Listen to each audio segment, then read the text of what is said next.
have to say I spoke too soon last night. The latest poll by Redbridge says Anthony Albanese's Labor government is now back ahead of the coalition, 51% to 49%. And if you've watched the Prime Minister this week, you'll see he looks a lot bouncier now. And I have to say, when I heard Peter Dutton today, the opposition leader, say, my idea now is that I want to do a citizenship test change so that people coming in are going to be asked, do you think it's all right to abuse Jews because of their religion? I'm thinking, what is that? Who would say, yes, I think that's all right, knowing that if they got the answer wrong, they'd be denied citizenship? I mean, who would? I mean, this is just performance stuff, changes nothing.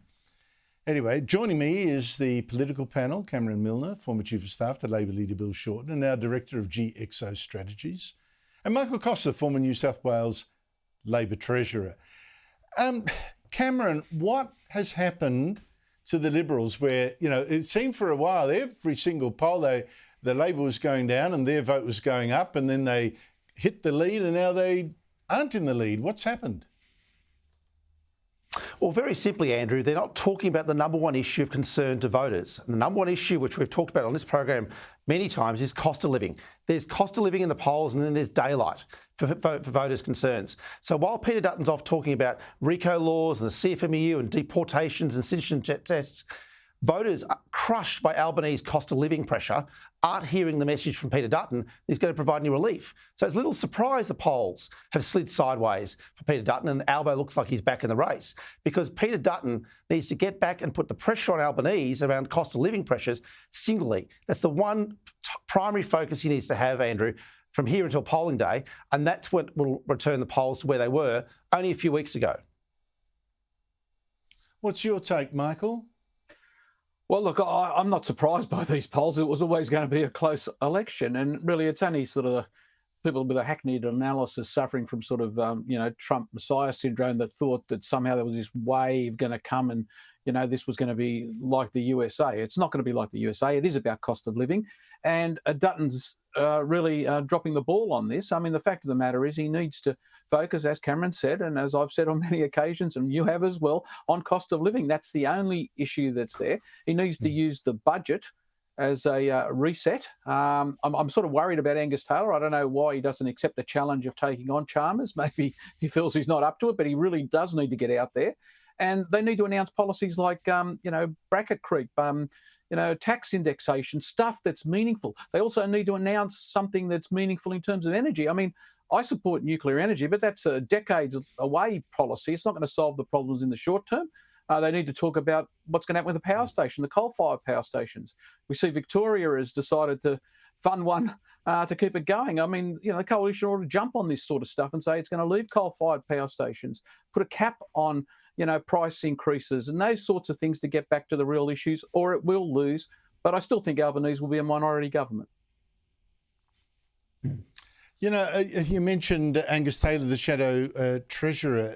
It's really unfortunate that, I think he knows his stuff, but he always looks like he's sitting an exam he's scared he'll fail, or, he's got his back to the wall facing a firing squad. He just doesn't seem to exude confidence. I don't know what that is, but that is a real problem. People pick up on the vibe rather than on what he actually says. What do you think, Cameron, what difference do you think this week's or next week's budget will make? Look, I think the budget runs risks for government as well as risks for Dutton. The risk for government is it crystallises the inflation numbers and tells everyone that they're not getting an interest rate cut anytime soon, and inflation's potentially going to get worse in the second half of this year, which means there's no relief under Albanese for cost of living. The danger for Dutton, and to your point, is that Angus Taylor fronts a single press conference. Dutton has to take the lead on this.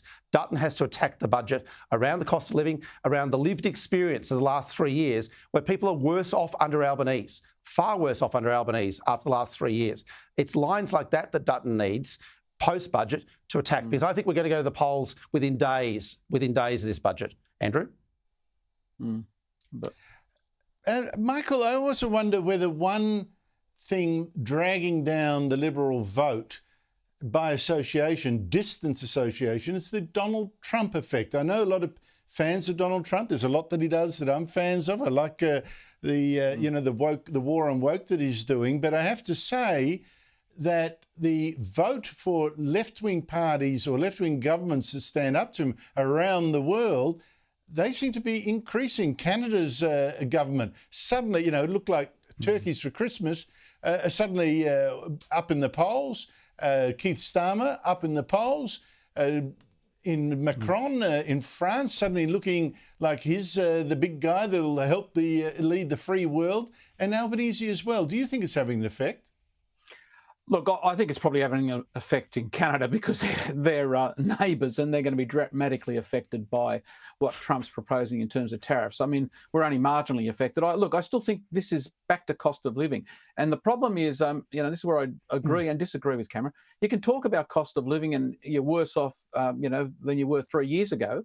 But the bottom line is you need to have policy alternatives, and they have got no policy alternatives. Let's focus on tax indexation. Let's focus on things that are likely to make a difference on a practical basis immediately, and they're not doing that.